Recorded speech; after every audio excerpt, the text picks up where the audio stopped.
destroy you when I'm frozen, I can tear it down. If you ain't tuned into the channel, keep your head down.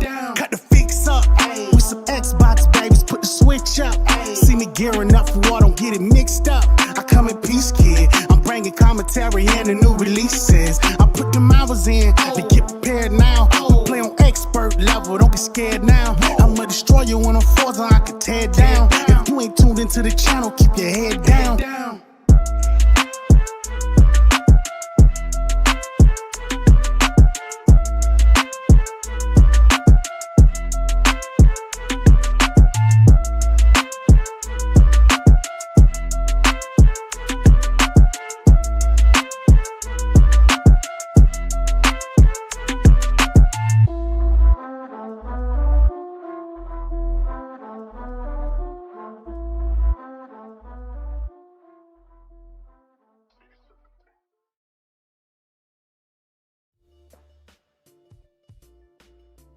Yo, welcome to The Fix. Thank you all for joining us tonight. It's myself, Infinite Umbra, joined by Daniel McGee.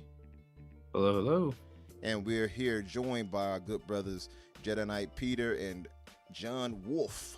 Thank you guys for joining us tonight. How are you fellas feeling? Good, man. Thank you for having me. No doubt. Thank you. Thank you for inviting us to The Fix. Super excited to talk about these topics tonight. Yeah, man. Happy to be here with you guys and talk about it too. Such an excellent show, S tier, as IGN put it. You know, so Did they really? they did.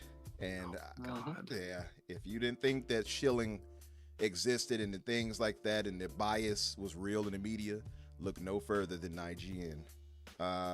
So yeah. Before we jump into this show, Danny, did you have any news you want to break down as far as little news round? Ooh, I got a couple of quick ones here. So let's start with a Sony related one. Apparently Sony is trying to raise more funds in order to fund future acquisitions. This is coming out of some sort of tertiary information around one of their earning reports. And it seems like they are considering spinning off part of their company in order to basically sell it for money and use it to buy other studios. Yeah, so Which is all of very that talk of interesting. organic seems to have gone out the window. Has anybody else noticed that? Well, it's a little interesting because the idea of it, I think, or my takeaway from it at least, is that it seems like maybe this is one of the reasons why we didn't see a lot of like money-headed stuff in the show, is because it's like we're taking our money elsewhere. You know what I mean? Right. Or maybe they're kind of low on spendable cash after Bungie. I don't know. I mean, it could. Well, be. I do know that they had what they announced that they had about 8 billion for acquisitions, but that was company wide, right? That's Mhm. what I think they announced. So it's just very strategic, you know. I guess that Sony as a corporation, they just have to get creative. You know, they've been very good at at kind of strategizing ways to maximize profit. So I can kind of see them coming up with some schemes here to raise some funds. Yeah. Well, I'll just say that organic talk, I'm glad it's gone and buried and dead. But Yeah, also, that's been dead a long time ago. but also, you know, knowing that they're doing this right here, as Boss Mod Lethal Papa says, Sony is number one. Absolutely. He right too. Yeah, you know. But no, I mean, you know, it's more reason for Microsoft to make sure they keep investing and doing what they have to do. You know, so that's the way I look at it. Yeah, it's just vindication, you know. The last thing I'll say, it kind of vindication and you know, to certify what everyone's always known, and that's, you know, the fanboy rhetoric of you're buying your way to the top and all this stuff. I mean, look up PlayStation historically, what they had to do to get over the hump. They did the same exact thing, so nothing new here. Yep. So what else, Danny? What else do we have? in the news? Absolutely. We got the announcement of Halo Season 4, not the TV show, thankfully, but the actual season of the game. It's looking like it's going to start out on June 20th, and the big takeaways for it are it's going to bring back the infection mode, or the Halo Infinite equivalent of it. It seems that there might be some minor changes to it, but it should be interesting. They're bringing in career ranks, and they're bringing back a map from Halo 5 called Plaza that is apparently relatively popular. Very nice. Plaza was actually pretty Nice. dope. Actually, I like all Yeah. that I'm hearing. The progression Yeah. mode, actually finally getting what's the word I'm looking for here? I'm drawing a blank. Actually getting infection. All of that sounds Yeah. good to me. It's about Definitely, time. new game modes is definitely something that's needed in that right now. So What I that's give them credit for is that they haven't given up on on the game, and that they keep on adding to it. And eventually, I mean, it's gonna get to a place where it's kind of hard to at least not try it. You know what I'm saying? Like the gameplay's always been there. It's always been tight. So as long as the content has always been the issue. So it's nice that they keep on adding to it, and they haven't they haven't really turned their back on it. Is it as fast as we'd all like? No, but that's something that maybe once that acquisition of ABK happens, maybe they can talk to those Call of Duty boys, and they can get their stuff in order. Absolutely. As big as a Halo fan as I am, what about you, Pete? What's your thoughts on that? They're getting there. Like I agree with John. They're moving in a direction. We can see where they're going. I love the inclusion of infection. I think everyone's been waiting for infection since day one. The maps have been few and far between, but what they've put out I've actually enjoyed. They've started to do more social gameplay modes, which I really like because it just brings the fun back to Halo. I think Season 4 is going to be really, really good for them. That are reducing the time, so I think they're on a 3-month period for seasons now. That's much better than what the 9 months for Season 1 and the 6 months for Season 2, so definitely stepping in the right direction. The game's always been fun, and I look forward to get back and playing some Halo game nights. Oh yeah, same here. And I'm also expecting them to hopefully to show something with certain affinity at the showcase. I'm really hoping that they actually do that. Seems to I be think the perfect place that's for it.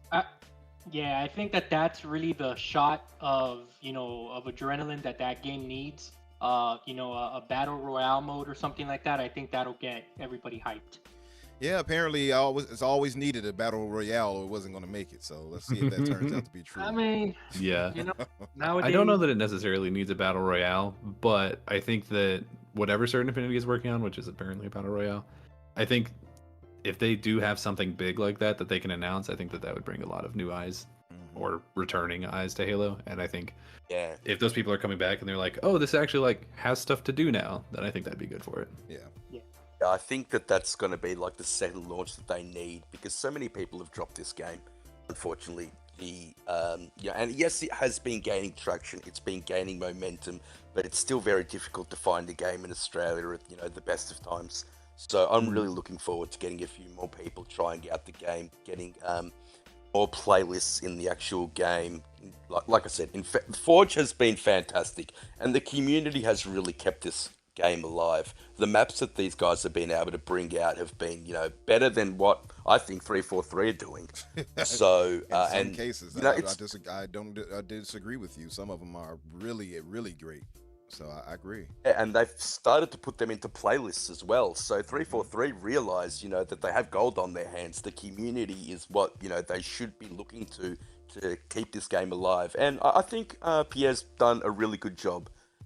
Yeah, I agree with you. Yeah. Just real fast, and this is the last thing I'll say, Umbra, is that, they 343, they do have a template that they can follow, and that's the same template that Sea of Thieves did, that they didn't give up on their game, and it eventually became something very good that a lot of people were drawn to, and they still do great numbers. So I think that they, the thing that's a shame here is that 343 right now is reminding me of those those NBA teams that that they're S tier, but all of a sudden they only turn on their engines on the fourth quarter, and they always have to come back and barely win the game. That's unfortunately what we have on our hands now, and I would like to see Microsoft kind of address that in the future for their teams and say, we don't want to be that anymore. We kind of need to release things in a cadence that's good.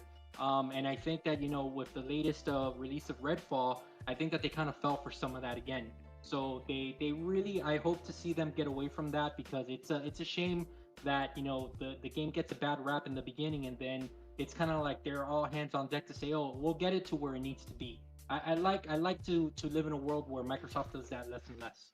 In a world. It'll work. Sure. Just want to correct something. I see Risk It in the chat. It says Halo is dead. No, Nah, man. no, No way. bad Risk It. But So just to let everyone know, Halo's got a bonus XP weekend, and I think it's the first bonus XP weekend that they've done for Infinite, starting June 4th, 2nd to 4th. So if anyone does want to catch up on any battle passes they haven't done, and bear in mind you can always go back to the old ones that you haven't completed yet. I think that'd be a really good opportunity to do that. Which is great. And they've also gonna start, which they should have had from the start, let's be honest, a career ranking system.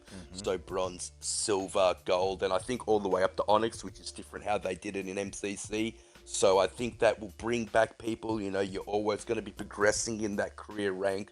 You're going to have something to boast about, and I think that really is going to help push the community to, want to play more. So I think really, really good things coming for Halo. Absolutely. Hey, so want to give a shout out to everybody really quick who's I've seen in the chat. I see Noel, I see Drawn TJ, Boss Mod, Lethal, who will be going between me and Shady and the zealots of gaming right now. Spidey Ring, Young Kiryu, my brother. It's Timmy, V2 Doovy. What's up, brother? Pyro and Red Dead Panda, of course. I see you slandering Halo as you are, Risk It. And what's up, Scott C? I see you. And who else was that? Risk It. I mean, how much can you really trust Risk It? This is the same guy. Not at all. This is the same guy that told me Resident Evil 4. Resident Evil 4 was the worst one. Come on, man. Oh yeah. Oh, did he really say that? Untrustworthy. What's up, Victor Click? What's up, everybody? So thank you all for joining us. And if there's any other news, Danny? Absolutely. So we got sort of more of a rumor side of things here, but apparently the new BioShock is in development hell. Evidently it's been rebooted 4 times in the time that it's been in development, with the most recent reboot being in the summer of 2022, so about a year ago. It seems like it's starting to get back on track now, according to recent leaks. But probably the most concerning part about it is that apparently one of the biggest issues that they've been having is that they have been, quote, unable to write a script worthy of a renowned franchise, which is honestly like half at least of the draw of the BioShock games is their writing and sort of the interest there. So if that's the biggest problem, it's a pretty big buzzkill for me. Yeah, that's a pretty big problem to have for such a series, or if any game really. But I mean, yeah, absolutely. What other news do we have?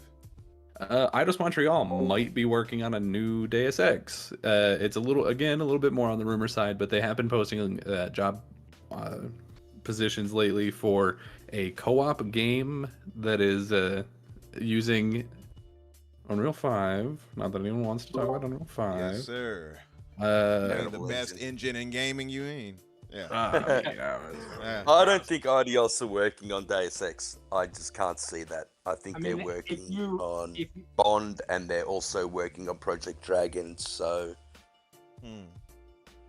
yeah. Well, whatever it is, whatever they use the Unreal Engine for, I'm sure that game is going to end up being great. So, yeah. If you like Umbra, if you like your games at 30 FPS, you better hope that. Hey, now. That Unreal 5. Listen here. Optimized. Listen here now. You are a guest in this house. You are a guest in this house. Hey, brother. You will take your shoes off at the door, and you will respect my mama. Exactly. Hey, I'm just saying. You will kiss the Unreal Engine poster as you walk in and have a seat, sir. Listen, I've been a fan of Unreal, but it's a little spooky out there with those 30 FPS. It's just these devs. That's not even on the engine. That's the devs. I got it. I believe. Look at the coalition. I mean, stunning. Yeah, I got stunning at 60. So No, but what else, Denny? What else do we have for the news? We seem to have gotten a confirmation of a Starfield limited edition controller and headset. Yes. So we've seen the controller, which is pretty cool. It's honestly, I'm not usually a big fan of controllers, but this one genuinely looks pretty cool. I probably still won't buy it because I don't have money to be spending on extra controllers, but if I was gonna, that'd be the one. The headset, to my knowledge, we haven't seen before, or at least I haven't. So that's cool news. Apparently the leaks come from some code names that people have gotten from it. Apparently it's called Ogden and Orin, which I don't know if that's going to end up being related to the game, but I figured I'd mention it. But Yeah, so I guess they're doing Ogden and a pretty decent Orin. marketing push for Starfield, which is something that I think we were maybe a little Orin bit- makes me gotta- think of like Orion or something like that, which is space. Yeah. Could be. They just made me think of dwarves. Like they sound like dwarf names to me, and I don't know what that's about. I guess You that gotta could be think good, that but the that a controller, console with the controller is next, like- day one. I'm definitely getting that controller. it's Yeah. pretty sweet. It's pretty sweet. You gotta think that they're also gonna do a console. Yeah, I mean, I wouldn't necessarily expect a new console SKU for it. I think you'll probably see bundles, but I wouldn't expect to see like a limited edition console. That's a miss. That's a miss because if they can get, like they used to do with the Xbox One days, with, I think Advance, they had so many bundles, man. But it's Yeah. always like a mini event. But I guess I think the only that's person where really they- doing limited edition consoles still is Nintendo, and I mean I guess it's working for them, but like not even PlayStation's doing it anymore, and they would be able to do it really easy by just selling new like color plates or whatever. Yeah. So I don't know. they're not- I don't. There must be some business reason for why they don't do it anymore, but I wouldn't expect it. Instead of that, Xbox should be doing some kind of decal or something for the Series X. I get just some think of it'd be those so laptop easy to stickers. do. Just slap them on there. Yeah. You know what I mean? Yeah. Decorate it however you want. Get some nail polish. They do nail polish sponsorships. You can paint it. Oh man, you get the nail polish you have to buy for Halo for the skins or something to use it on it. No, but Yeah. yeah, no, that controller though looks really dope. I actually am It going does. to get that. I don't think I need the headset. I mean, I have the Steel Series 9X, whatever whatever they call it, Arctis. I don't think I need to get anything new for that. But the control, I don't know why they're not coming out with a console. By the way, you would think they would have a limited edition console too, right? Seems like they're a little That's what I'm behind on saying. that. We was just Yeah, talking about that's- that. Yeah, Yeah, no, that's you know, what- I that's what tune I'm out here and saying. there. You know that, right? Yeah, the Arctis 9 is one of the best headsets that you can get. Mhm. So It is. I think It you really is. need to upgrade, bro. Daniel, I wanted to ask you. Yes. We're going over news. What about the Embracer Group pulling out Oh. of that massive deal that they were talking about? Yeah, I so haven't heard. That was on here, but come we out can get to too it much right in the now if you community. want. No, that's fine. No. I mean, look, here we are. So yeah, so apparently Embracer Group is hurting pretty bad right now. They've pulled out of a $2 billion, I believe it was, deal. No one, as far as I can find, knows what the deal was for or for what reason they had to pull out. But they are losing a lot of money on the deal. So 40% their stock went down, and they really can't Crazy afford drop. it. Like I love they what Embrace is absolutely doing. cannot. I Wasn't love that- how it's not they. Amazon, I love have right? a theory on that now, but go ahead, Well, Pete. I'll let you I cook. love. I was just going to say that I love what Embrace has been doing in the industry. They've been picking up all these smaller studios and they've just been doing their thing. And I think they've just been growing and growing. I think Idios and Crystal Dynamics and, when Square Enix sold off their Western division, I think they got those developers for an absolute steal. But after the debacle of Saints Row, their stock price went down considerably. It hasn't recovered since then, and now it's gone down a further 40%. So look, it's not good news. We don't really want this in the industry. We want companies making acquisitions like Embracer has been doing. We want this. We don't want it to become where there's only two entities fighting out for it. An Embracer, Tencent, Amazon, Xbox, Sony. It creates competition within the marketplace. But there's only a few companies that can outlay that sort of cash, and we don't know who it was. Was it Sony? Was it Xbox? I don't was think it it was Amazon? Xbox. And the only reason I I'll say don't I don't think think it it was was- them is because Yeah, they because said they're it was in the a. middle of it. Well, that's definitely one. But two was because they said it was a verbal agreement, which I thought Mhm. that's very amateurish of Embracer if that's the case that they agreed off Well, word of mouth. It couldn't have been just a verbal agreement That's what they because that claim. sort of thing. But Yeah. but that wouldn't have caused a stock price drop because people wouldn't have known about it. No, but I'm saying they processed doing what they were going to do as far as the business Yeah. end things, but they did it off of the word of whomever they were dealing with, and said, okay, yeah, well, we'll agree to do Yeah. this with you, and then the other person, I guess, backed out. I don't think it's Microsoft because one, Microsoft honors their commitments, although it's verbal, so it's not anything legal that they could hold them to, I suppose. But Absolutely. but Microsoft typically holds to what they're saying. Two, Microsoft, I would think, wanted to probably invest in Embracer But that leads me to my tinfoil hat, Everborn saga theory. Now, Theory right here we go. Yeah. Here we go. It's Now- going to be called the Umbra theory now. Yeah, the not Umbra. Everborn anymore. Yes, I like it. The Umbra theory. My thinking is there's a silver lining in this, and I'm sure some of you all in the chat may be thinking the same. If this is the case with Embracer, those great pickups they just got for that with a steal, which is at 300 million with Eidos, with Crystal Dynamics, picking up all those IP that we wanted to get on Xbox, like Tomb Raider. I imagine with such a steep drop, like Pete pointed out, with the 40% drop and the CEO being said to be depressed after hearing the news, I imagine that might just open the door for Microsoft after this ABK situation to step in and you know, liberate them of those properties right there and those developers, because I wanted Crystal Dynamics to be a part of Xbox anyway. I wanted Tomb Raider to be a part of Xbox, and this right here could open the door for them to have to sell off something to recoup that loss. You're wouldn't be not surprised. wrong. Yeah, and you're not wrong, and I hope that is true, because Crystal D would shine in under the umbrella of Xbox. The only thing is that remember that there was some sort of announcement that was made with Amazon, right? And the Tomb Raider IP.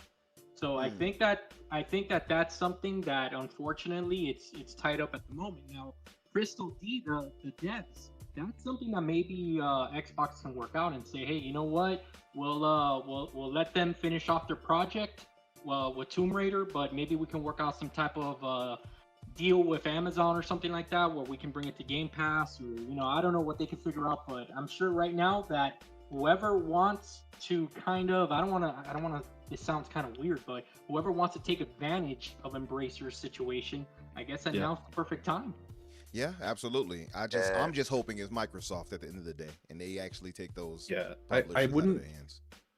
I wouldn't necessarily expect like a large scale acquisition coming out of this, because from what it looks like the whatever this $2 billion contracted deal was, it wasn't an acquisition already, right? It was somebody coming in and saying like, hey, you're going to make games for us for whatever IP or something like that, and based on how expensive it was, probably multiple games, right?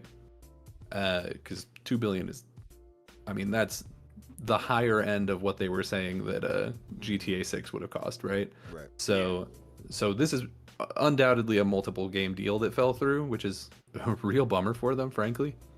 Because this was their whole business plan. If you remember, when they acquired Lord of the Rings and all that, one of the things that they were talking about is how they weren't necessarily looking to make games for themselves, is they were going to kind of, for lack of a better word, pimp out their studios and their IP to other people and be like, hey, we have this, you can just pay us for it whenever. Like that was their plan, which goes back That's to a really smart move, Daniel, because Yeah. how many studios are having support studios out there, and that just frees them up. I yeah, actually well, it goes really back like that as to well. sort of the CEO Lars Wingefors, his whole, like, he started in this industry by buying up unsold stock of old games and reselling them in like the bargain bins at retail stores, right? So he's used to like making THQ pennies on Nordic, the dollar, right? So he's really sort of stretching out on this one, but yeah, so it definitely seems like their plan, like this is one of the things that they were talking about, is like, hey, we're not necessarily going to be making like a new Tomb Raider for us or whatever, but like, hey, Microsoft, PlayStation, whoever, if you want to pay us for exclusivity or whatever, or just help front the costs of this development, then this can basically be your IP. They're sort of one step removed from just being a holding company, and so having a huge deal like this fall through is really crushing for them, because basically all of their acquisitions that they were doing were being made at a loss. A lot of the money that they were using to make these acquisitions was not from Lars, was not from their company itself, but was actually loaned from the government. And so this $2 billion that was coming in was going to help sort of pay back some of that and sort of get them back on track. And if they don't have that, there's a very high chance that they're going to have to either do a lot of layoffs or start selling off these smaller studios or whatever it is that whatever they can do, really. Yeah. And this is what I'm not happy about, because their first half of their plan, I think, has been incredibly successful. So they got THQ and all their IPs for literally bargain bin prices. I can't remember the exact pricing, but it was ridiculously low. And THQ have been in the industry forever, so the amount of IPs they've got, they've got heaps. They got, Crystal Dynamics and Eidos off Square Enix for an incredibly cheap price as well. But look, Saints Row was a big loss for them. It was their first big triple IP that they've launched, under this new banner that they're trying to put together under Embracer, and it didn't do very well. So I like what they're doing with Crystal Dynamics. I like the fact they're pimping some games out, but they're going to need to have some IPs for themselves that are going to need to be successful. I want Embracer to be successful. Peter, kind of like they should really draw inspiration from like Capcom. They were down in the dumps as well, and they started leveraging their IPs and really focusing on releasing good, solid games, and that brought them back. So if they're able to get, if they're able to relaunch maybe a Darksiders or something like that, and those games can hit, and they can, they can start, releasing games on a good cadence here, but good quality games. They can't be in the Saints Row realm where they took a major gamble on that. They rebooted the series when that series was known for its wackiness, and they tried to turn it more into like a millennial fest. And I think that ultimately that's what hurt it, because people, I think that fans of that IP were looking for something, kind of like the old ones. And when you completely drastically change everything, sometimes that's not a good thing. So they did take a risk and it didn't pay off, but it'd be nice if they can kind of draw inspiration from Capcom and they can get to that level. I'll be all for that. I agree. My biggest thing though is just that, again, You want that Crystal D. I want. I don't like the way you said that. Pause. Pause. I don't like the way you said that at all. You want that Crystal D, boy? I want that. Man, listen, I want that Tomb Raider. That's what I want. I want Laura to come on home to Xbox. So I'm hoping that my tinfoil hattery, here actually comes true. But hey, so is there anything else in the news? We got to move on a bit. So. Yes, sir. There's just a handful of pretty small things here. We got 3 left. First up, Netflix has hired Arnold Schwarzenegger as their chief action officer, which I thought was just a joke for a commercial. But it's being reported that it's like a real thing and a real position. So I don't know what's happening. I've never seen stunt-casted CEOs. The Governator. Come on. Yeah, you can't go wrong getting Arnold, bro. Best pickup ever, if you ask me. I mean, I get, but I don't know he's a good action star. I don't necessarily know that he knows how to run a company. Hey, he was the governor of California. The governor, bro. Did he do a good job? I don't know. Anyway. No idea, bro. So not much to say there. But the next up we got, there's been a number of shows have been announced as having been delayed because of the writer's strike, or more accurately, because the people are refusing to pay their writers what they're worth.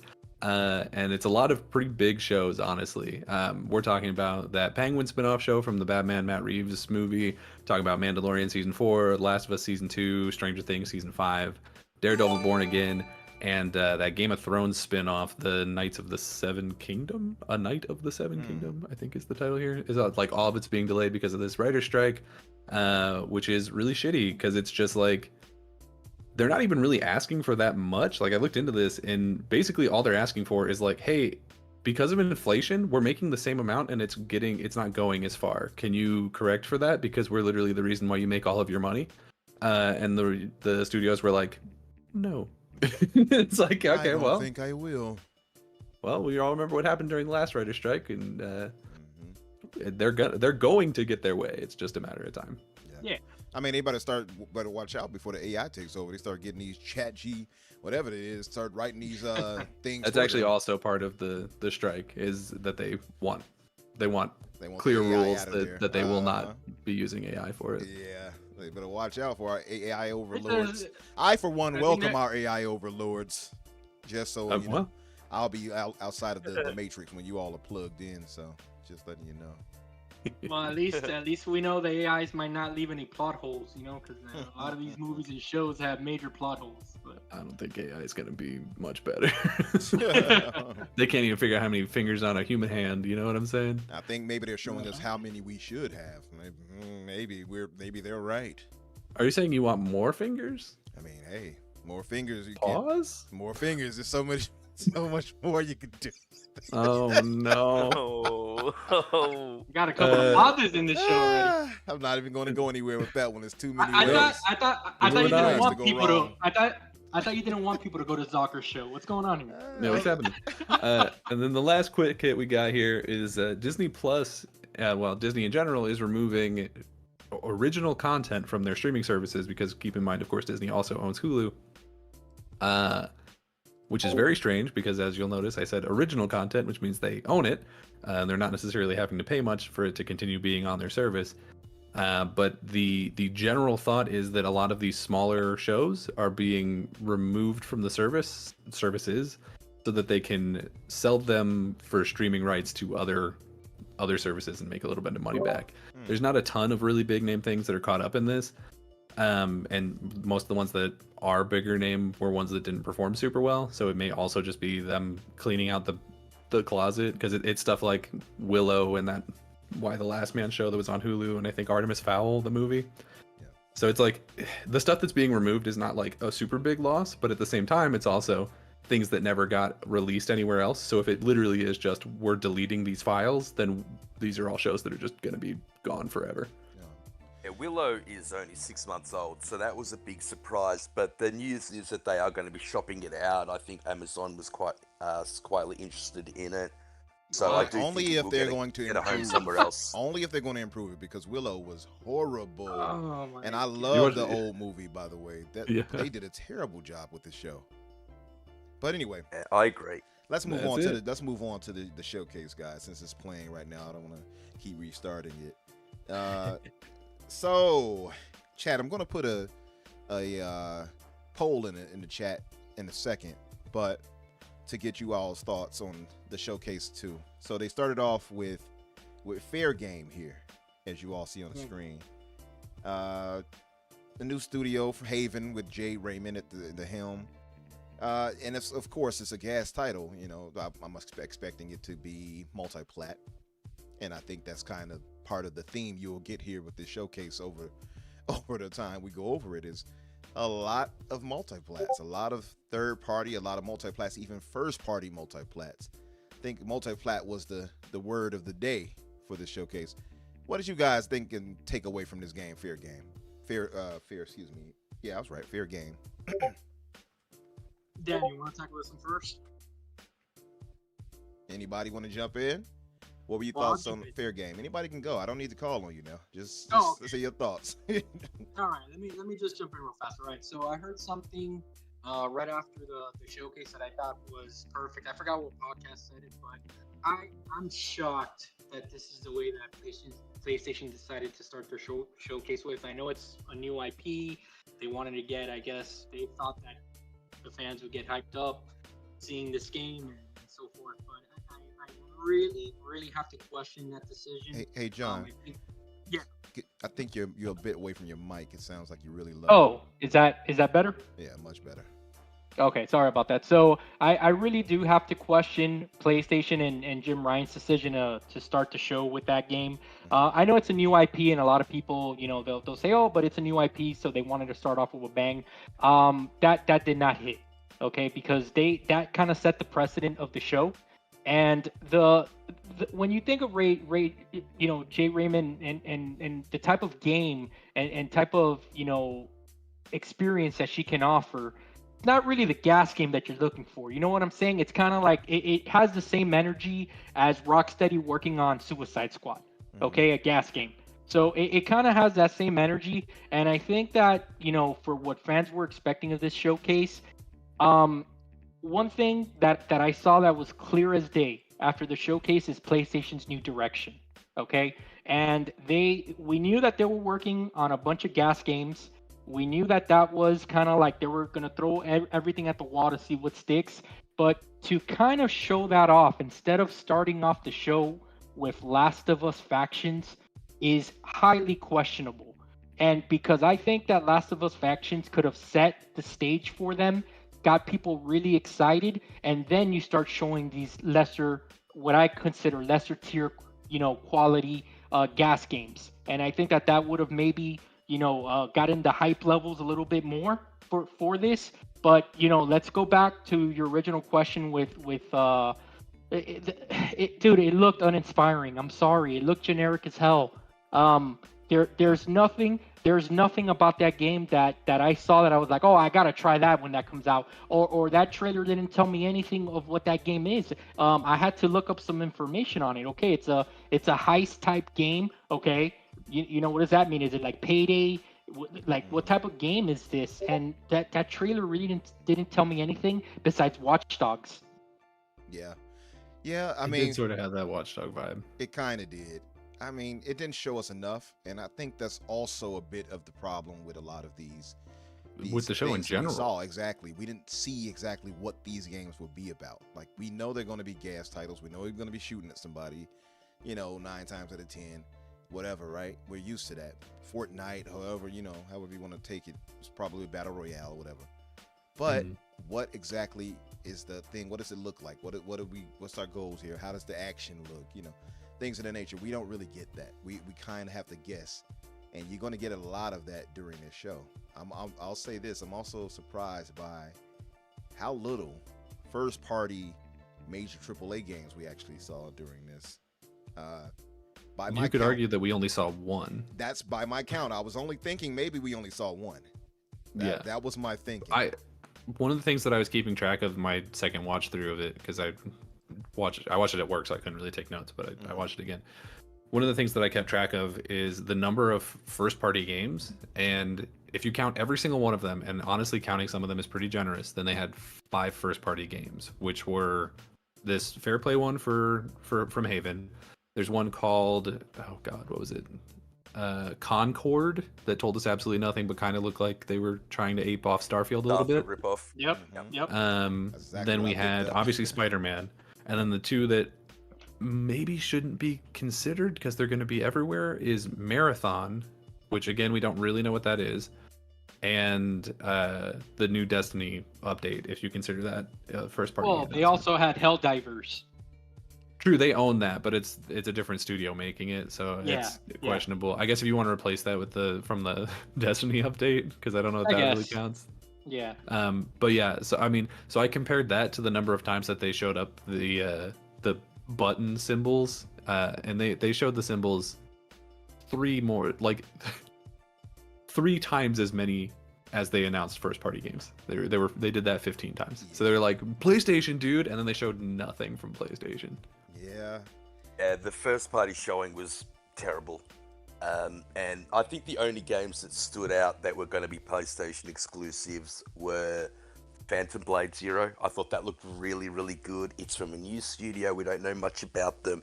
It is a sequel to a mobile game. So, look, it remains to be seen if it's going to play as well as it looked, because it really did look fantastic.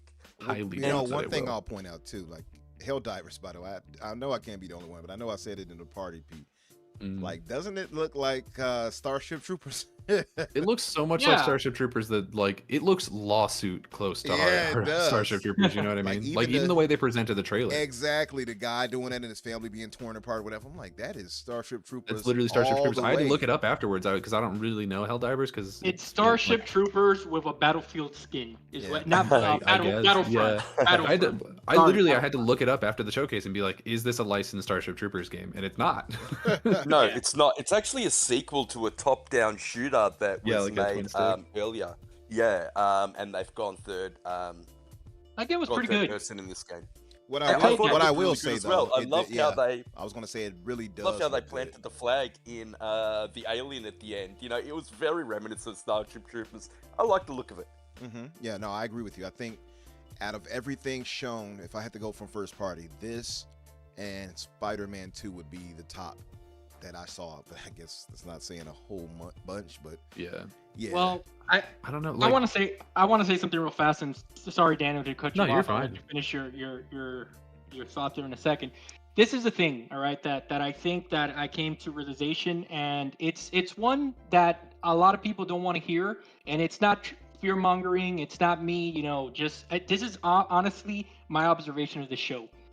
We just got our first glimpse of Jim Ryan's PlayStation. Okay, so Yeah. Jim Ryan's PlayStation is very metric centered. Okay, he's chasing trends and going after metrics. They decided, that they were gonna allocate 60% of first party money towards gas games. So even though that this show fell flat on its face and it hit like a wet fart, people shouldn't be surprised because he's been saying this for a while. And we got exactly what he's been saying for years already. We're going towards that gas future, and this is what PlayStation fans now have to look forward to in his regime. It's going to be gas centric games driving most of these showcases. I don't think that's going to respond. So I don't have any problem with games as a service. I really don't. I think the biggest problem with them is that there's really only room for so many because you can't play that many ongoing games. It's just a matter of time. My only concern is the audience that PlayStation has built up is not the games as a service audience. And so I don't think that, specifically, I don't think that the PlayStation audience is going to respond well to a lot of these games. And so it's just such a strange choice to me to do the showcase the way that that is they've a done fair it. point, actually, right there, what you just said. I actually really agree with that. I think part of the issue with what I saw here, and I think it's a lot of what the PlayStation fans took in. That's why the reactions was so visceral. Yep. Is because Yep. a lot of these games are just clearly out of their style. They're not used to this. This right here would be something that would work on Xbox. This is what we saw. Yep. Seeing it on the I mean- PlayStation, they're not used to. They don't care for multiplayer the same way that we care for multiplayer. Not to say that they don't care for it, but in the No, same but way, they- they kind of emphasize single player Yeah. games over everything else on PlayStation, at least with first party. So Yeah. it's a departure. You for don't them. buy a PlayStation for community, you buy it for really high budget AAA games. Whereas on the Xbox, it is that ecosystem, it is that community. That's the reason that people get into it, is because you start playing with your friends and you get into it that way. PlayStation does occasionally have multiplayer modes, like I think Ghost of Tsushima had that Legends one, and so there is stuff on there. And Eventually. obviously, if you're in And they there, added that for DLC, Right. But you're right, yeah. and obviously if you go in there for Ghost of Tsushima or whatever, but if that's your only console, then you're also going to play Call of Duty or Fortnite or whatever there. So like there are obviously multiplayer fans on PlayStation. That's not what I'm saying. It's just this isn't what they're known for. And so another takeaway that I saw a lot of people having from this showcase was just a lot of this felt like they were expecting to get the same response for these games as a service game as they would from one of their bigger first party games. And it's just not, it just doesn't hit that same way, because so they can get away with just showing like a logo for a lot of their games, because as long as that logo is preceded by the words Naughty Dog or Insomniac or whoever, people know those names and they trust them. True. Haven means nothing right now, right? Yeah. They've never put out a game. People can be like, oh yeah, Jade Raymond, she's cool or whatever, but this studio does not exist. This team is brand new. And it's basically the same thing for Firewalk and like a lot of these teams. And so you're showing off these games and not really telling us what they are, and we don't know what to expect from the team. So there's just like, it's impossible to get excited for these games because we have basically no idea what they are outside of maybe loose genres. That's you know what I a mean? fair point too. I know Jade Raymond has a name that's known in the business and the industry. For sure. And But you know, you're she, right. she sort of gets Nobody- lumped in. nobody has enough Not that's- known for a shooter. Yeah, No. that too. But I mean, she does have pedigree behind her name, right? So like, and that's the thing I've always argued with other people. Where I'll point out, I'll say, yeah, I expect Starfield to be a Game of the Year nominee. Oh, you think it's going to challenge Zelda? You idiot. They gotta Yeah, pick I six, do. It's Todd Howard, 25 years in the making. His A team on it. They're trying to rebound off the failure of Fallout 76.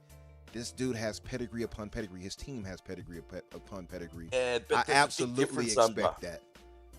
Yeah. No, but They I'm have just a team. I She's agree. one name.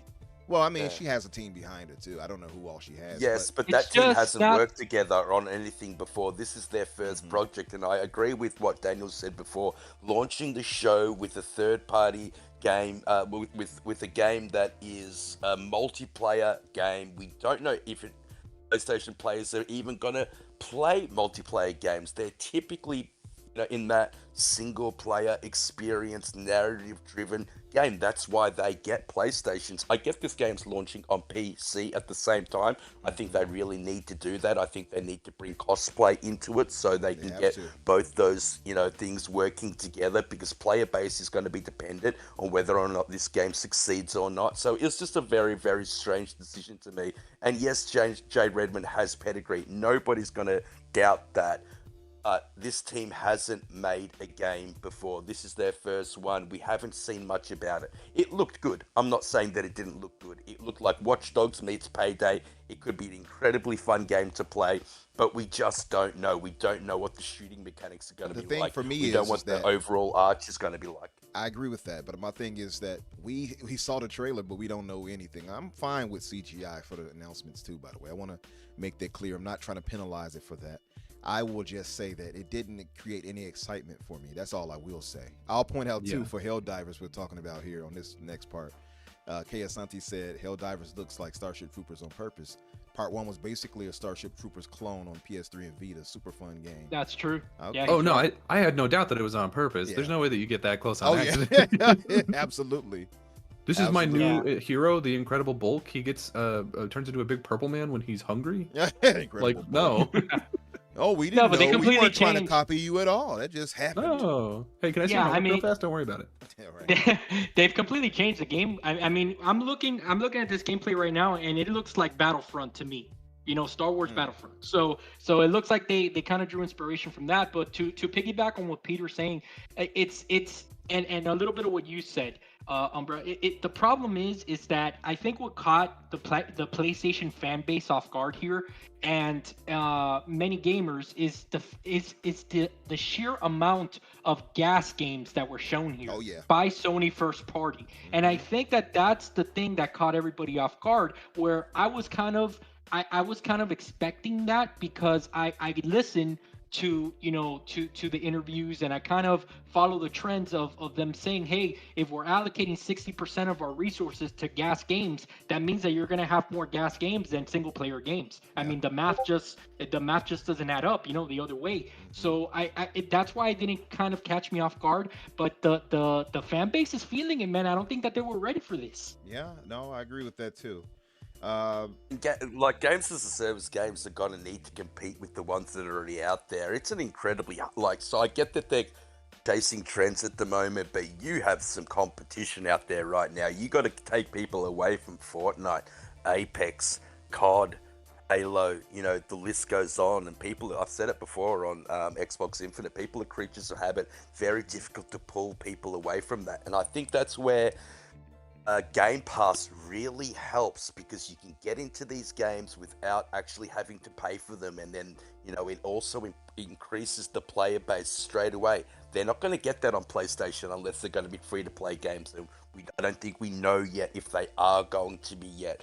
So I think that Helldivers, for example, made the incorrect decision and going to PlayStation. I think it would have suited much better on the Xbox platform and much better on Game Pass to get that player count. I think Sony owns the Helldivers IP though.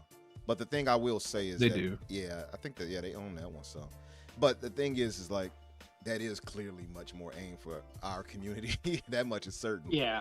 But I'll say this too. It's interesting you pointed out the whole Game Pass thing. I think a lot of Sony's overhead here could be corrected easily for these games they showed here if all of these were going into the service of theirs of PS Plus day and date, much like how Microsoft does it with Game Pass. That's actually a good point right there. Actually seeing other people saying it, because imagine the conversation being different if what we all saw here all goes into the service day and date. That changes. I'll be there. Yeah, Well, my that assumption changes for- a lot of the feelings, I think, immediately. Yeah. That Well, my sounds like- assumption that for at sounds like least the Metal some Gear of phone. these. That does kind of sound like Metal Gear Doesn't Phone. Is that what they sound like in Australia? Nay. Snake. My assumption is that at least some of these gas games, like almost certainly Fair Play, and I don't know, I assume Concord is supposed to be a gas game. I literally could not tell you. Yeah, I wonder. But Fair think it is. Game, I think it is. yeah, but Fair Game, I have to assume that these are probably going to be free to play, and then you'll be having some kind of like sub monetization in there for customization or something like that, like new skins, whatever. Because that's the model for for games as a service that works. And if they're having Bungie in there, like Bungie knows that that's the case. So I have to assume that they know that as well, because these games, if they are not put into a service or are not free to play, they will be shut down in like 6 months. It's just exactly a fact. And Daniel, just to confirm, PlayStation blog introducing Concord, a new PvP multiplayer FPS from Firewalk Studios, coming to PS5 and PC. So it's PvP. Like I would not have gotten that from that trailer.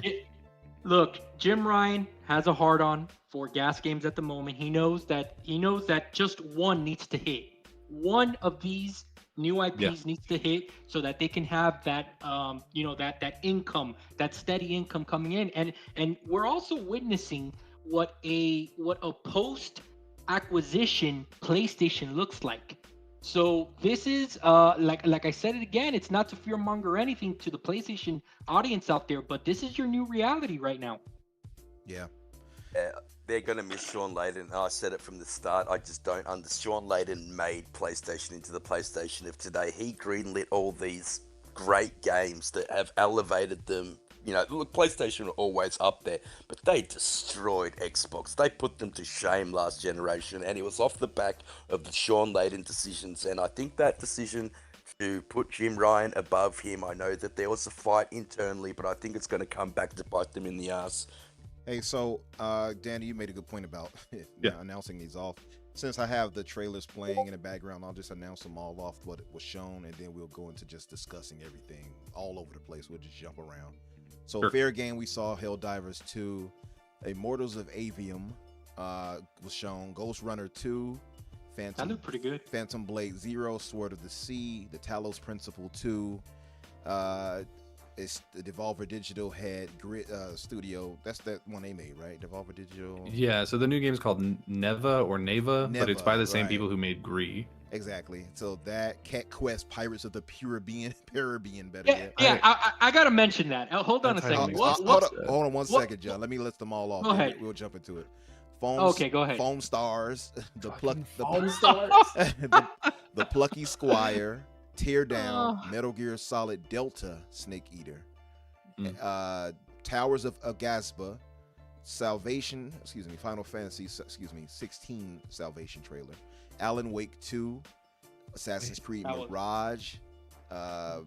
Wait, does Final Fantasy 16 have the tagline Salvation? And I've never found that out That's the name of right their now. newest trailer, Salvation. Oh, okay, it's the name of the trailer. Oh yeah. Revenant Hill, Grand Blue Fantasy Relink, which I actually liked. Street Fighter 6, Ultros, Tower of Fantasy, Dragon's Dogma 2, Five Nights at Freddy's, Help Wanted 2, Resident Evil 4 VR mode. What else? Pop-ups on this thing. You're in sort of the VR mode there now. Crossfire, Crossfire X basically, but Crossfire Delta Squad, Synapse, Beat Saber, and with the Queen DLC, Destiny 2, The Final Shape, Concord, Project Q, which is the handheld remote device, remote play device for PlayStation, and of course Spider-Man 2. So John, what are you gonna say? Yeah, and those earbuds as well. Super important And earbuds. Yeah, of course. No, but what I was gonna say real fast, when did PlayStation become the unofficial console for cat games? Because from last year to this year, I mean, geez, I was like, okay, what's going on here with the cat fetish? And all right, two of so them are on this one right here, by the way. This one and that cartoonish looking one with the skeletons around it and such. yeah, that was bad. Oh yeah, so that one's by, I forget the name of this. Oh, that one was called Revenant Hill, and that's by the same people who did A Night in the Woods, which is actually a really fun game.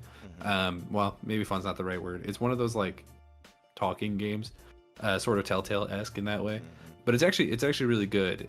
And if you were a fan of Night in the Woods, you could tell immediately because the cat has the exact same face as one of the as the character from Night in the Woods.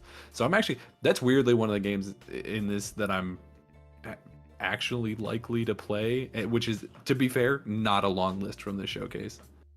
Yeah, I had no interest in that one, I'm gonna tell you right now. But I will say I did have major interest in two games, Spider-Man 2 and this game here on the screen right now, which most of us, I'm pretty sure, took away. Phantom Blade Zero right here. I'll be honest with you, Phantom Blade Zero didn't do it for me. Oh, it didn't do it for you. This game, No, for, and- well, I thought it looked well, one amazing. on I top think of, it'll be off top fine. of anything else.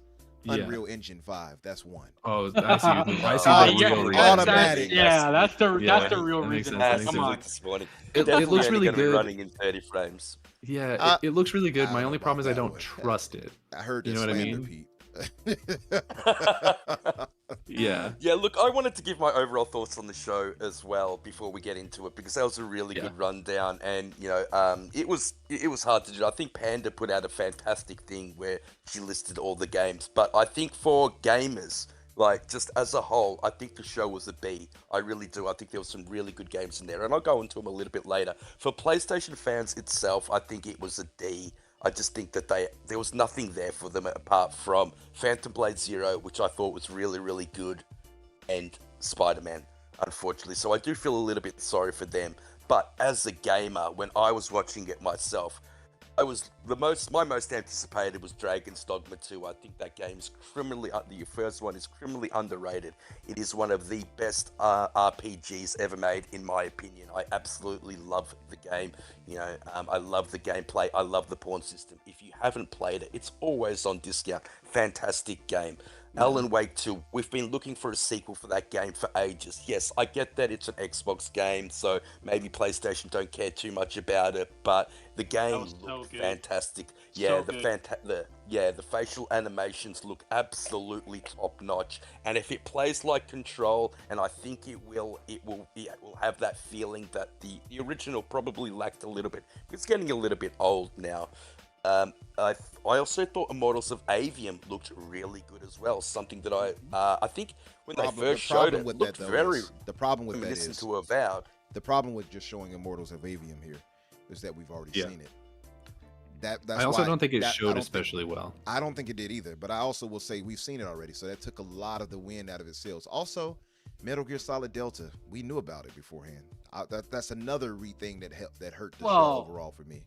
Yeah, Well, that what did leak, hurt- which is really unfortunate for them. But the thing about the Metal Gear announcement, right, is what it was missing in that announcement was Kojima, because Kojima I think that whatever trailer he would have thought of would have been a little bit more special than what we got. They won't even tell us what the development team for this game is. Like, people have been asking on Twitter. Jeff Keighley was tweeting at them to figure out what the team making this game is.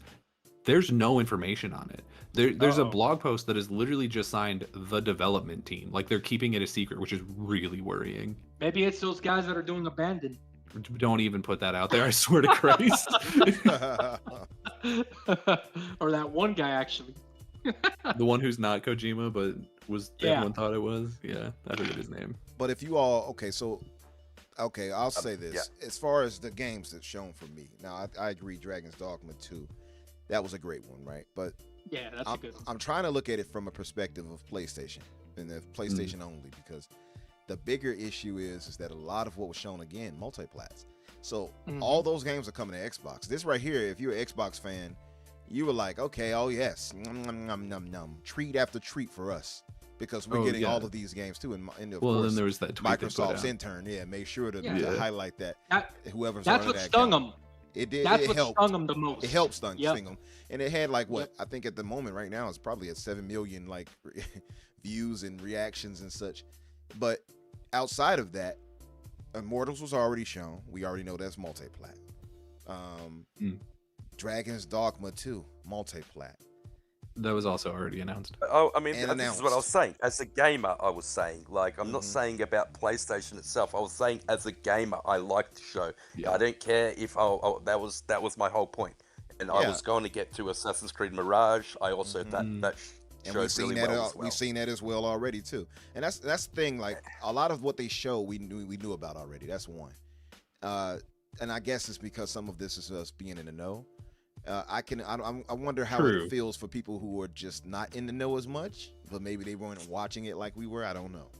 But yeah, well, because I dropped that Metal Gear trailer. I like the look of them, and I like them showing, and they were showed back to back. And there needs to be a certain flow to it.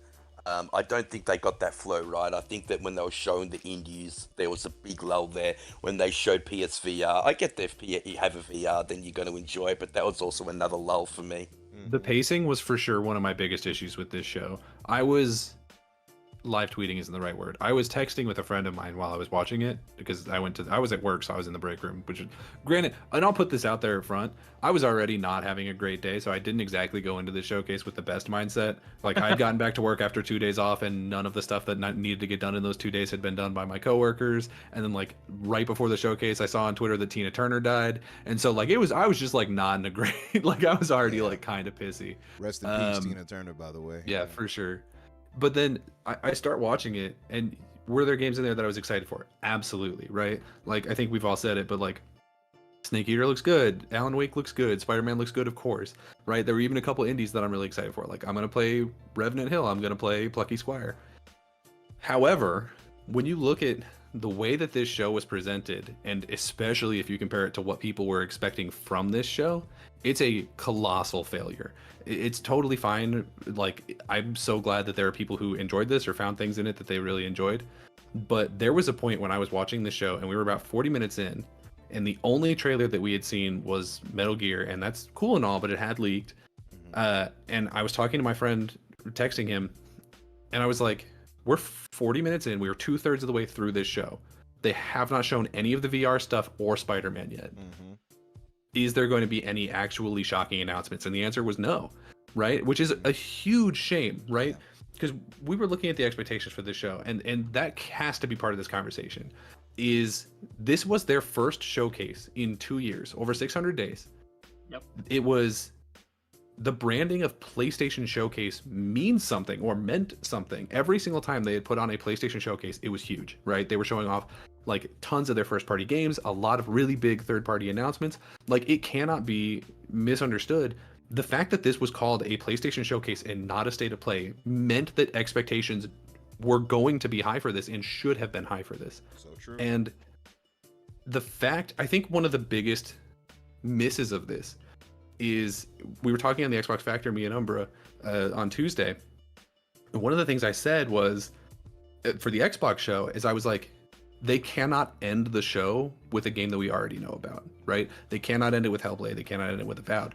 I did not even consider the fact that PlayStation would be the one to make that mistake first, that they would end it with Spider-Man and then not even give us a solid date for it. That's ludicrous.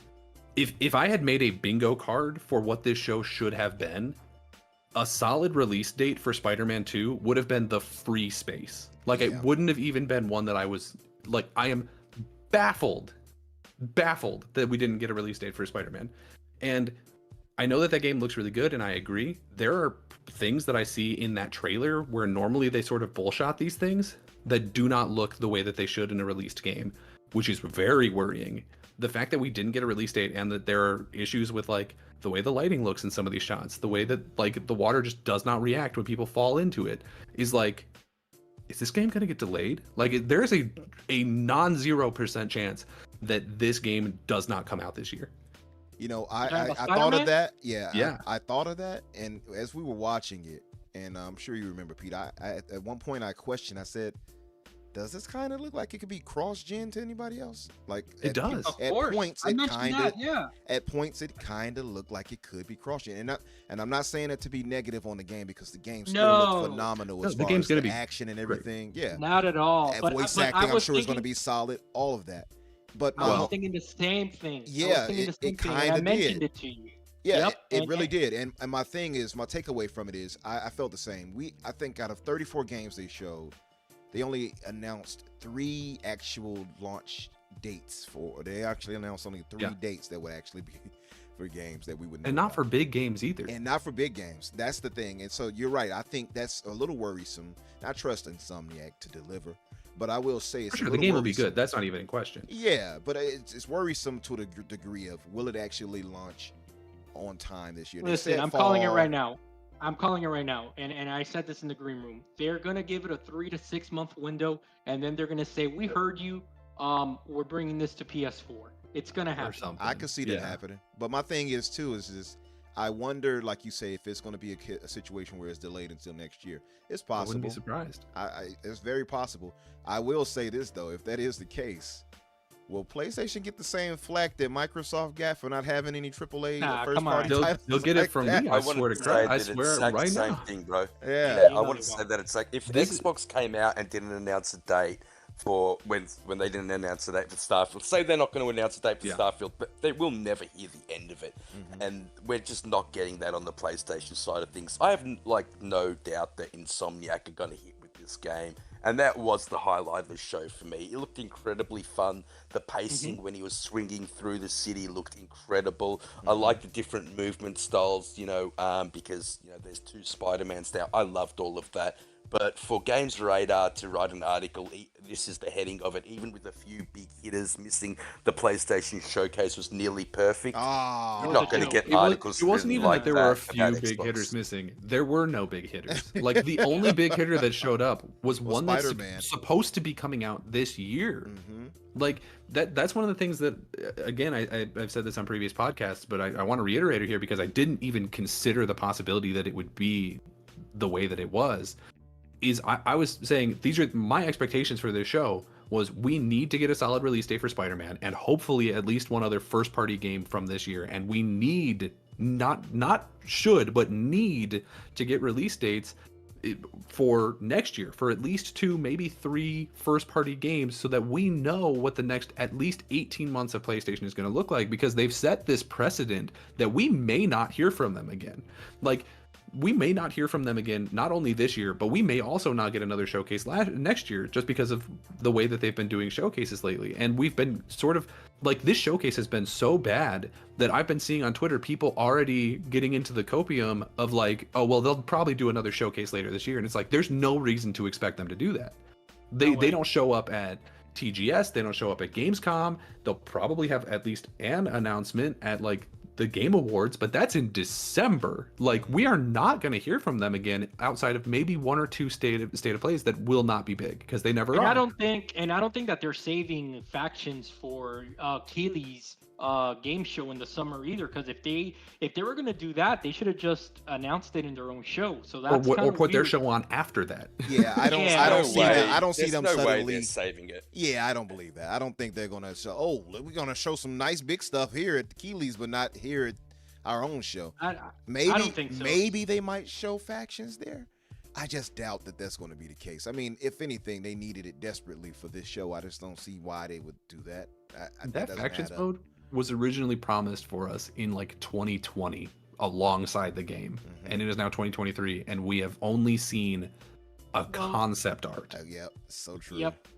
Well, the thing is that right now the PlayStation gamers, the ones that were really banking on this show and today, woke up like if hoping that it was a bad dream and quickly realized it wasn't.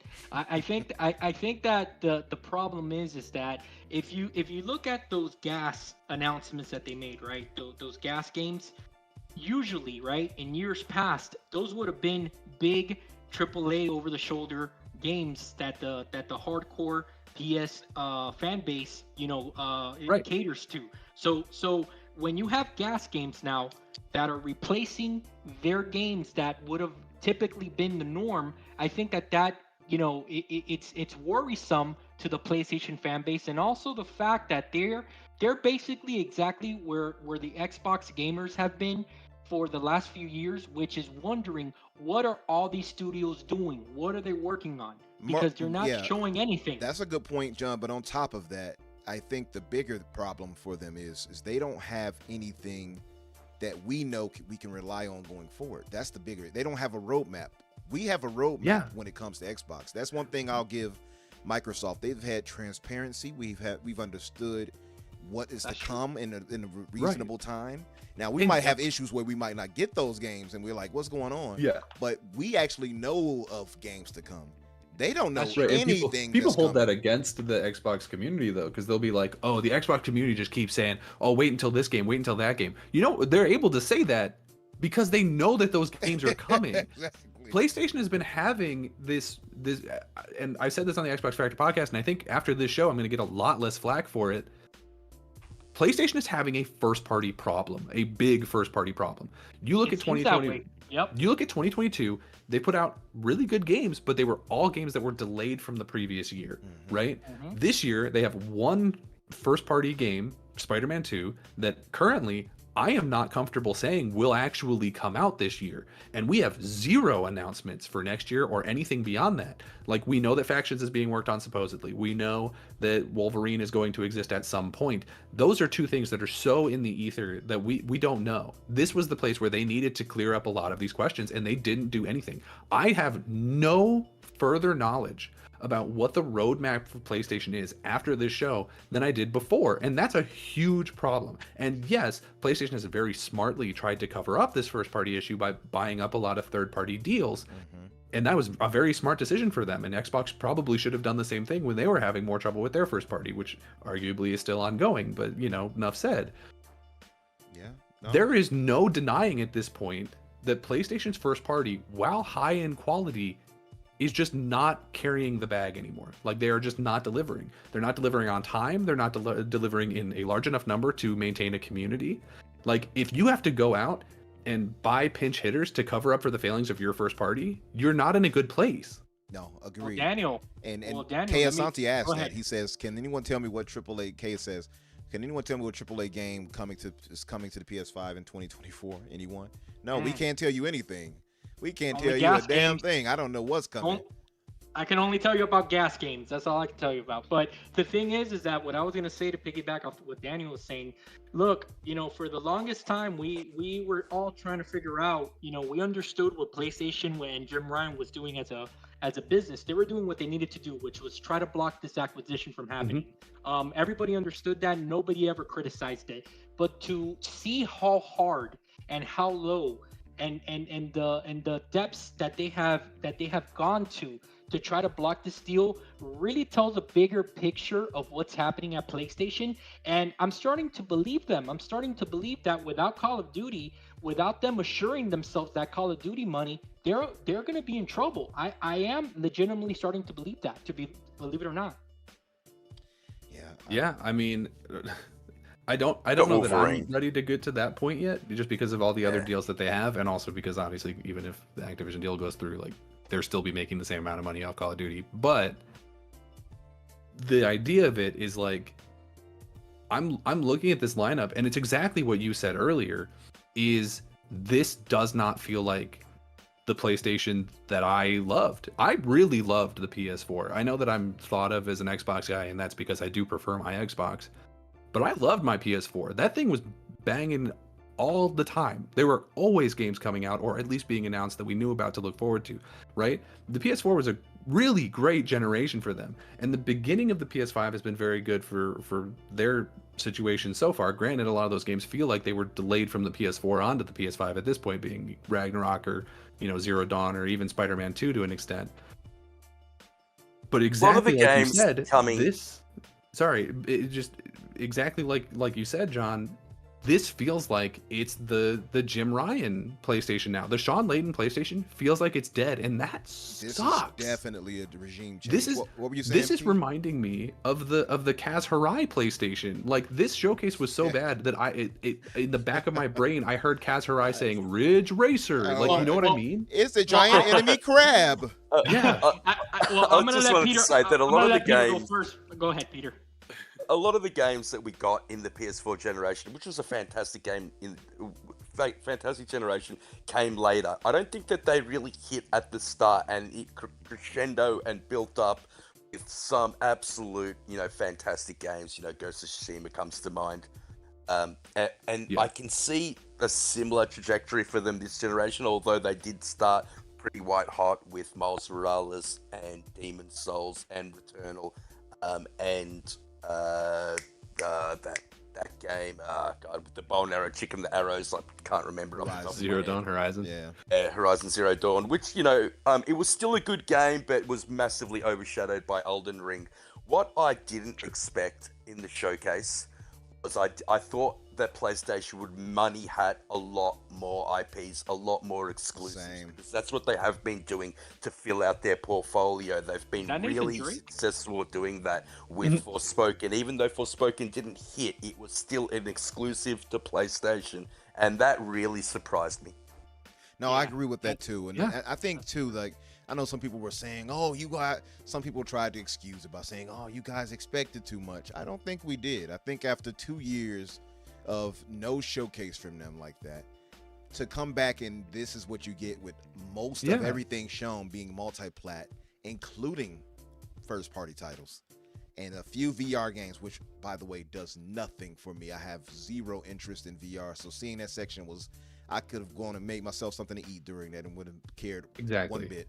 And Beat Saber coming over now, it's like, okay, yay. I genuinely would have assumed that was already on PS4. I actually just did wanna think know- that, but all of that did nothing for me. So actually, for me, I would say because I only use my PlayStation 5 as an exclusive thing, it's got to be for the first party title that is going to entice me to come over there. Nothing I saw outside of Spider-Man, Phantom Blade Zero, which is probably going to be coming to Xbox at some point after whatever exclusivity deal they have is done. Final Fantasy 16, I'll give it. Although I'm not getting that at launch, I'll get it way later.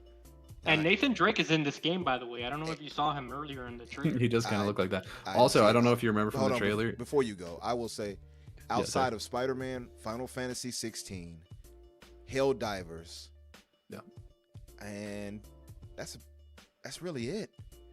Phantom Blade, like I said, is probably coming to Xbox at some point. Outside of that, nothing that they showed me did anything to make me say, I need to get myself on this PlayStation. I barely touch the PlayStation as it is. Well, where's that title that got you to get so excited to go get a PSVR 2 now that they're available at GameStop, Walmart, Target, etc.? Where's that title to make people go out there? Is it Crossfire X? Is that what they thought that they were going to show? And it was That's gonna. the biggest lie of this whole thing. You all get to suffer too now. Oh my God. Here's the thing, guys. All right, and I'm gonna go a little bit left on this one, a little bit right. Jim Ryan, this is the challenge that Jim Ryan has. He's got the gamers in the bag already. Okay, the PlayStation 5 is selling like hotcakes. It's beating the PS4 in sales, I believe, and it's the trajectory is going up there to maybe tie the PS2 or surpass it, right? So he knows he's got the gamer base down packed. So the biggest challenge for Jim Ryan now, and it's not an excuse that none of us should care about, but I'm just speaking the realities of the business. He needs to expand that audience, right? So when he's got right now, he's got a Donnie Metric situation going on, where Donnie D needed to, release the Kinect and focus on casual games and stuff like that to expand that audience, because the Xbox 360, they knew that they had that hardcore base down. So this is, again, Jim Ryan looking at metrics and trying to follow trends, and this is the type of show that I think that that PlayStation fans and us, we're gonna have to start expecting from them. I think that this is the new norm, and that's a theme I keep on repeating throughout this whole show. It's that I think that this was a dose of reality of what the new norm is for the PlayStation audience. Do you think so? You think this is them going forward? I wonder though. I feel like after this showcase, because surprisingly, a lot of PlayStation fans were very vocally upset. Now I know that we speak for the minority online, but they were particularly upset, and typically they'll try to cap. We all know it. They'll try to defend it, even the worst of whatever. I saw the most toxic, diehard PlayStation fanboys literally saying, "This ain't it." So I will say people who were in cosplay because they were so excited for this show, were like, "This show was bad. This was a bad show." Yeah. Okay, let me ask you a question: are the sales gonna slow down because of this show? I don't think Probably it'll slow not. down. No. I don't think so. I think the majority of people Spider-Man probably is don't know gonna that this do show what happened. Spider-Man 2 is going to do. I think that game, and I don't completely agree with you, Daniel. I get where you're coming from, but Naughty Dog still has their new Cory Barlog game that's going to come out. Sucker Punch still has Ghost of Tsushima 2 coming out. There are I know what still. you meant. No. I'm not saying. Monica. At no point Fox have got do I that want to imply massive- that PlayStation does not make good games. What I'm saying is, where are they? Yeah. It sounds Yeah, like look, Batman. Where unfortunately, are in this they? day and age, AAA games are taking longer to make. So sequels to sequels, and they're going to come out pretty quick. It's amazing what Insomniac are able to do, mind you.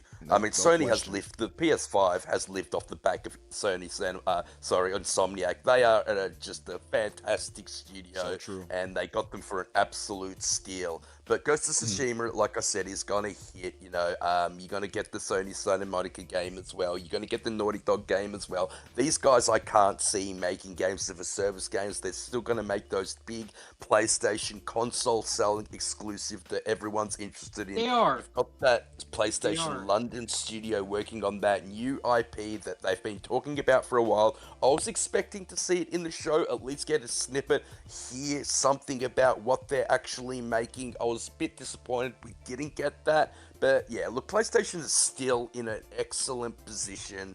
I can't see them losing the market leader position off the back of the No. one show. No, of course not. But He says but PlayStation the has thing- no games. well, I mean, we could say that right now, that's for sure. But the thing is, again, it's something that I think that we need to get used to, and that's that if they show 4 first-party games, 2 or 3 of them are going to be gas games, because again, the dollars dictate that they're working. The majority of their studios are working on gas games. So I think that, the way that they saw this show, they really thought Spider-Man was going to be enough for their hardcore base, to be honest with you. Mm-hmm. Yeah. It's sort of the difference between the mentalities of having Game Pass and not having Game Pass is that PlayStation is starting to pivot at least to games as a service, and Xbox is doing games for a service. And we made that point earlier, just that the fact that they don't have their games going into a service make it all the more hard pill to swallow. And if these games are not going to be free to play, like John was mentioning, it's going to be really tough, I think, to get them. And we all know that typically a lot of games as a service fail. So I wonder how many of these are going to fail exactly. By the way, this right here, I was actually excited to see. A lot of people in Yeah, this one weirdly kind of popped me, and I don't know same, why. right? I liked it. I thought it looked really good. A lot of the people in I our did. party was like, you want this anime crap? I was like, this looks But you the watch party it? we were in was 40-year-old Dude, men? it the party looked, we it looked were really in cool. I mean, was incredibly negative. There was a lot of people there, but damn, it was incredibly negative. We had some big players in our party. It was actually a really fun watch party. We had Colt, Zorka, Hagi, Yeah. me, you, Mhm. Monad. It was a really fun party, and I had a lot of fun watching it with all you guys. Absolutely same. But this right here, I found out after the case. This is Grand Blue Relink, I believe it's called. Grand Blue Multiply, Fantasy right? Relink. That right Yeah. now, all I know is that it's coming to PC and PS5. And PS4 as well.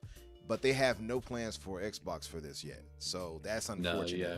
So that's Grand the Blue is one of unfortunate those I'll very, play very this on Japanese PC. companies. part. Yeah. And it looks great. I mean, I can do without the waifu stuff, but I mean, it does look really cool. If you take the art waifus style out, what are you? All right. Why are we here? What are we Take out coming our here for? waifu. That's We true. want the Yeah. cheesecake. the waifu, the cheesecake, and the jigglies. You know what I'm saying? Yeah, So keep all of that. yeah, but the thing is that honestly, like, it looks interesting. It's just, again, it's just one of those titles that the play. You can just imagine, the these PlayStation fanboys. I don't mean to laugh at them, but I have to, because you can just imagine them sitting there and being like, this is it. This is it. Whoa, what's going on here? Hey guys, wait a minute. There's only 10 minutes left. Yeah. Well, that's what I was doing. Is I was sitting in the break room at work, and I was just like, where's factions? Where's this? Where's that? We didn't even see Death Stranding 2, and I didn't really necessarily even want to see it. But it was just like, in terms of kicking the the type of balls. games that PlayStation is known for, there was just none of that except Spider-Man. There was And I'm going to none. be honest with you, Yeah. Spider-Man does look really good, but I was expecting it to look better. I don't know if that's crazy to say, but because No, it's I'm a with you. PS5 exclusive, I was expecting it to look better. There were aspects of it that it didn't vibe with me. And it's all just design stuff, so it's entirely subjective. I don't like the way that Lizard looked. I don't get why he's a kaiju now. He's not usually like that. I said the same. I don't know what the situation is. I don't particularly love the way that the Venom suit looks. I think the tentacle thing is a choice, and I think that it's Yeah. gonna be. I think it's gonna be weird gameplay wise, because here's my theory. Obviously, I don't know Damn it. anything, but like you're gonna get really used to having the really fun tentacle powers, and then by the end of the game you're gonna not have them anymore. And so if you're doing like cleanup collectible stuff and you're doing side missions or whatever, you just won't have that power anymore, is my assumption. Or it'll be like a weird plot hole where it teleports you back to before you fought Venom or something, so that you still have them. And it's like, I don't know, it feels like you kind of wrote yourself in a corner here, man. Like you could have just given him the black suit and it would have been fine. They get I got new names now. Infinite Weebra. That's about right. An infinite Otaku. Yeah. Listen, I love these Japanese games too. I have love for them in my heart. But Hey, did you know that there's Xbox players who like Japanese games? That's insane. I know a lot of people Seems don't believe it. impossible. I've had debates with PlayStation guys. You guys don't like these games anyway. You're like, yes, I do. They're literally one of the only reasons I own a PlayStation. Pretty It's much because they don't come to Xbox and I still want to play them. That's really it. What did you guys think about this game right here? I seen it as kind of a Metroid, psychedelic Metroid, like Vania looking game right here. I respect the art style. I like that they right? went for something, Yeah. but Take your it acid, doesn't speak to me. Take your acid before playing it, and then maybe you'll enjoy it.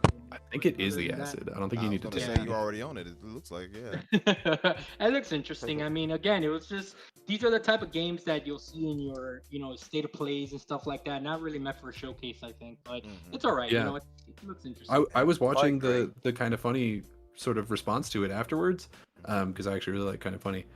And one of the things they were saying was basically exactly that. Was like, hey man, if this was branded as a state of play, it would have been one of the best state of plays ever. But because it wasn't, expectations were a lot higher, and so you sort of screwed yourself on this one. Yeah. I like the fact that they showed indies. I think that's what PlayStation Showcase has been lacking in the last few, and I think they got a lot of pushback about that. But the indies they showed left a lot to be desired. I mean, when Xbox shows indies, they really show up well, like Replaced, a Last Case of Benedict Fox. None of the indies really stood out to me in the showcase, and that was another big disappointment for me.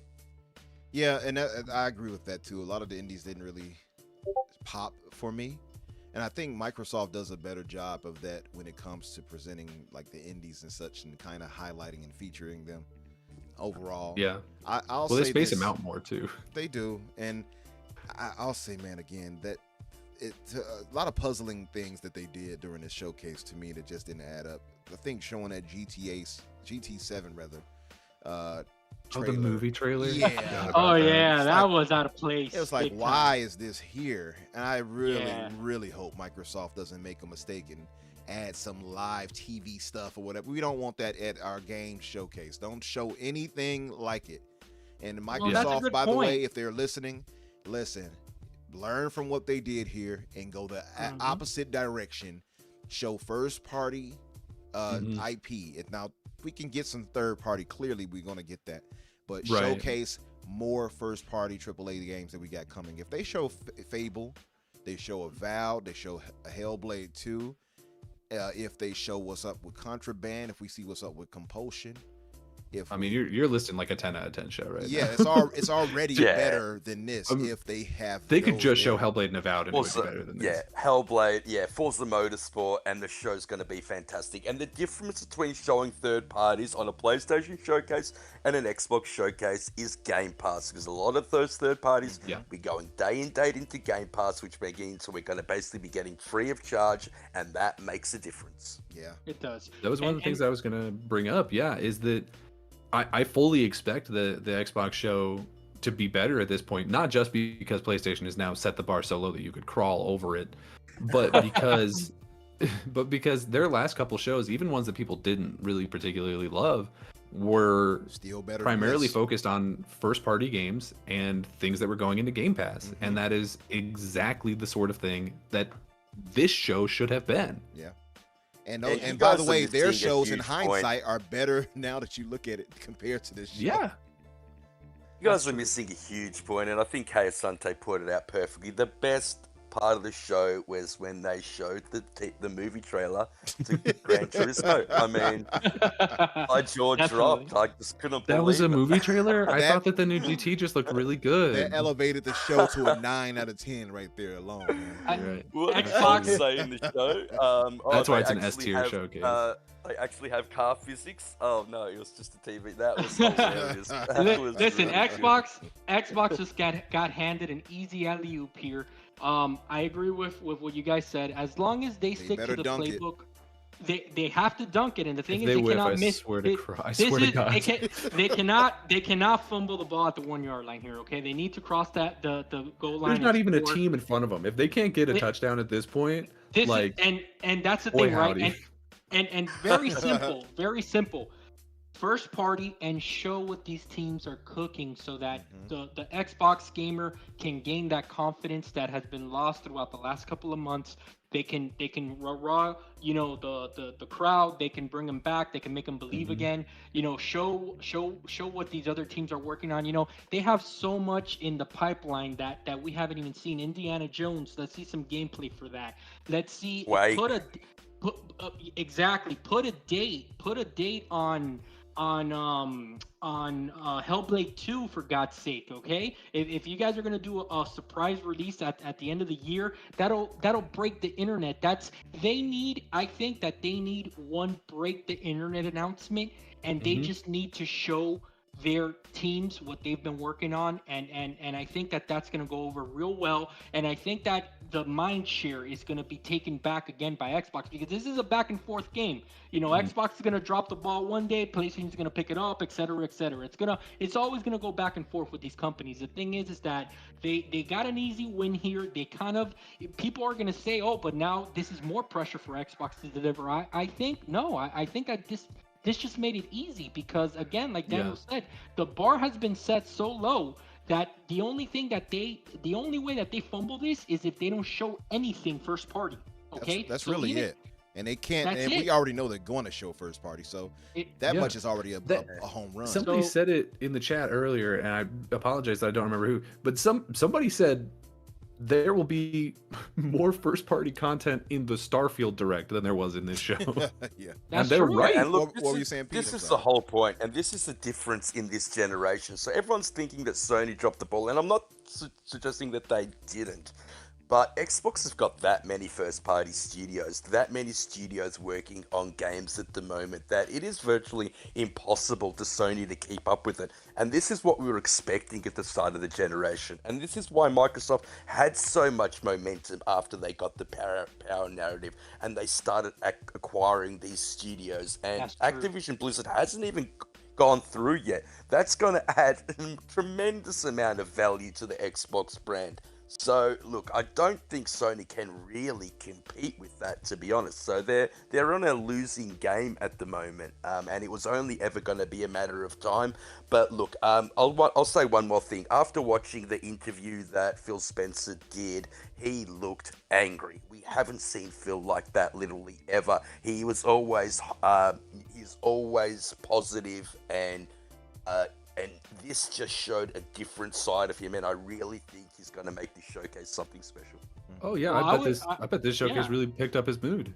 I bet he's Yeah, a lot happier right now. I bet. I was Yeah. in a bad mood when I played Redfall 2, so I can just imagine how he felt. But seriously, the thing is that and I'll finish my thought on what I was saying. Easy touchdown for them to score. Just show first party, but here's the thing: they need that break the internet moment. So it needs to be.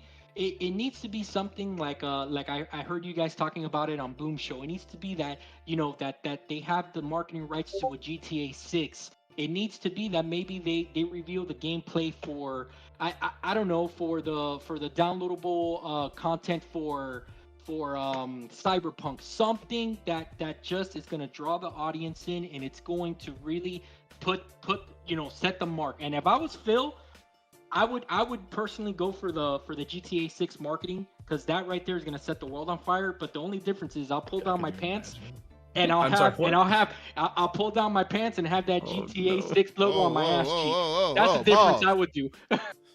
Hey, J Rock said He saw Yeah, I MBG. just saw He that. saw MBG returning his costume at Party City this afternoon. Man Oh, down man. bad. I do really respect though a lot of the like bigger, like more hardcore PlayStation only type guys. A lot of them were speaking out against this and like, hey, this was really bad, and like actually talking against it, which is something we have not seen enough of from that crowd, which is I think why PlayStation has gotten away with things for as long as they have.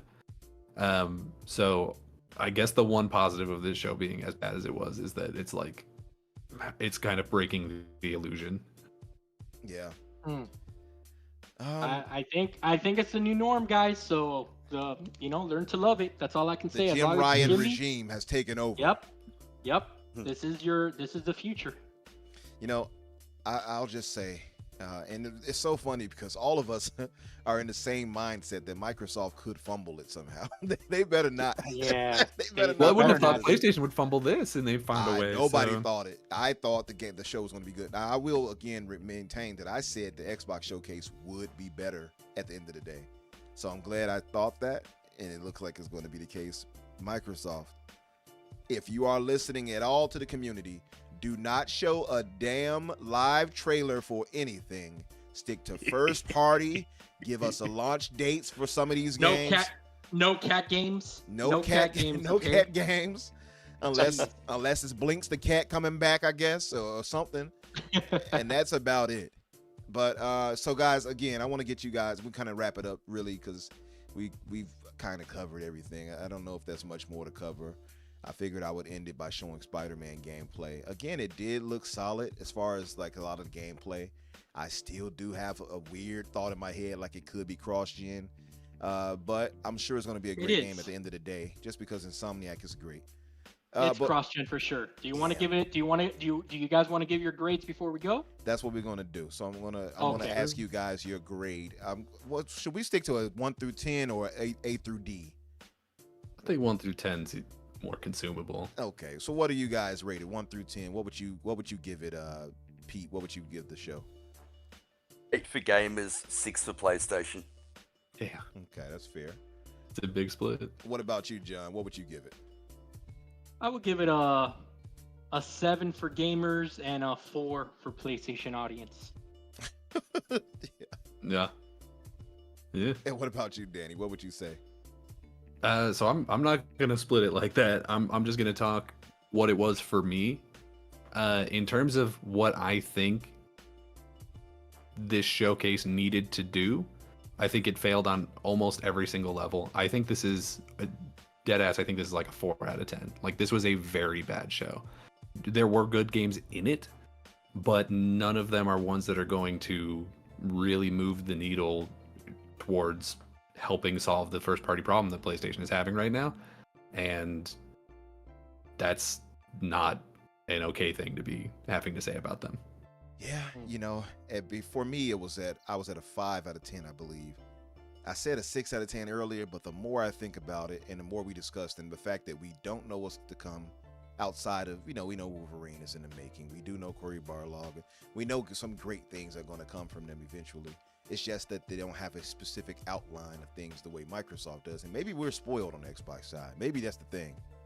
Maybe we're spoiled because we get those things from Microsoft because they've been in a situation where they had to outline what is the plan, right?